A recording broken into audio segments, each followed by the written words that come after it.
बिस्मिल्लाहिर्रहमानिर्रहीम। आज हम एमसीक्यूज़ करेंगे। चैप्टर नंबर 15 के फर्स्ट एमसीक्यूज़ है। तिजारती मुतवस्सितीन की बदौलत सहूलत होती है सार्फिन को। तिजारती मुतवस्सितीन को मिडल मैन कहते हैं, यानी वो शख्स और या अदारे जो कि चीज़ को आजर यानी बनाने वाले से लेके सारिफ तक पहुंचाते हैं। उन तमाम अदारों को या अशखास को कहते हैं मिडल मैन यानी तिजारती मुतवस्सितीन। नेक्स्ट है, जो शख्स किसी दूसरे शख्स को अपना एजेंट मुकर्रर करता है। तो आसानी से हम इस तरीकाकार से एमसीक्यूज़ को समझ लेते हैं। अगर हम कोई चीज़ बना रहे हैं, हमें कहा जाएगा मालिक, प्रिंसिपल, और हम अपने कारोबारी मामलात के सिलसिले में जो किसी दूसरे शख्स को रखेंगे उसे कहेंगे कारोबारी एजेंट यानी कारिंदा। तो इसका मतलब वो शख्स यानी हमने किसी दूसरे शख्स को एजेंट रखा हुआ है तो हमें कहा जाएगा मालिक यानी प्रिंसिपल। माल का असल मालिक होता है प्रिंसिपल। माल की फ़रोख्त के अलावा रकम की वसूली का भी ज़िम्मेदार होता है, यानी इस बात की ज़िम्मेदारी लेता है कि जो माल मैंने उधार पे फ़रोख्त किया है उनके पैसे भी मैं वसूल करके दूंगा। उसे कहते हैं टेल क्रेडिट एजेंट। और ऐसे एजेंट को जो कमीशन दी जाती है उस कमीशन को भी टेल क्रेडिट कमीशन ही कहते हैं। नेक्स्ट है, ऐसा एजेंट जो खरीदार से रकम वसूल कर सकता है यानी पैसे वसूल कर सकता है उसे कहते हैं फैक्टर, यानी इसको आमिल भी कहते हैं।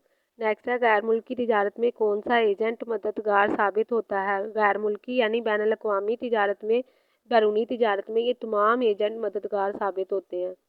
नेक्स्ट है, एजेंट का मुआवजा कहलाता है। एजेंट को जो नॉर्मल कमीशन दी जाता है, मुआवजा दिया जाता है, उसको कहते हैं कमीशन। नेक्स्ट है, माल की फ़रोख्त के लिए मुकर्रर किए जाने वाला एजेंट कहलाता है आमिल या फैक्टर। ये ऐसा शख्स होता है जो कि माल की फ़रोख्त के लिए मुकर्रर किया जाता है। ये सारा साल माल अपने कब्जे में रख के आगे उसे फ़रोख्त करने की ज़िम्मेदारी लेता है।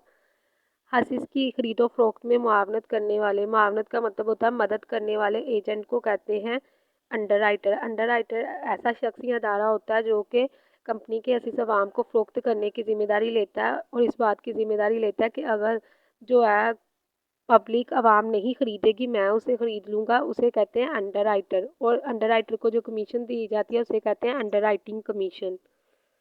नेक्स्ट एमसीक्यूज़ करने से पहले आप सबसे एक छोटी सी रिक्वेस्ट है।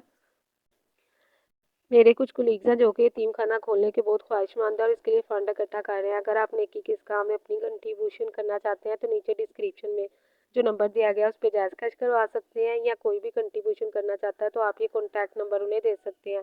काइंडली बच्चे, अगर आप कंट्रीब्यूशन नहीं भी कर सकते तो ये कॉन्टैक्ट नंबर उन लोगों तक ज़रूर पहुँचा सकते हैं जो कि डोनेशन देने की इस्तात रखते हैं, इसके ख्वाहिशमंद है। इंशाल्लाह आपकी दी हुई रकम किसी भी गलत मकसद के लिए इस्तेमाल नहीं होगी। चैनल को सब्सक्राइब करना और वीडियो को लाइक करना नहीं भूलना ताकि मुझे इससे मोटिवेशन मिलती रहे। नेक्स्ट एमसीक्यूज़ है, ट्रिक जाबर्स कारोबार करता है। तो ये खाने पीने की अशिया का कारोबार करता है, जैसे कि बेकरी की अशिया, टॉफ़ियाँ, आइसक्रीम वगैरह।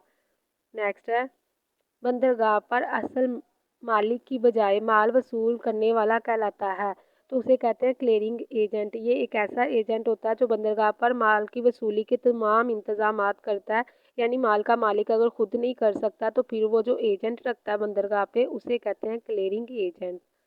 तो यहीं तक थे हमारे पास इस चैप्टर के इंपॉर्टेंट एमसीक्यू जिनके स्टार्टिंग पे स्टार लगे हुए हैं, वो लाहौर बोर्ड में आ चुके हैं।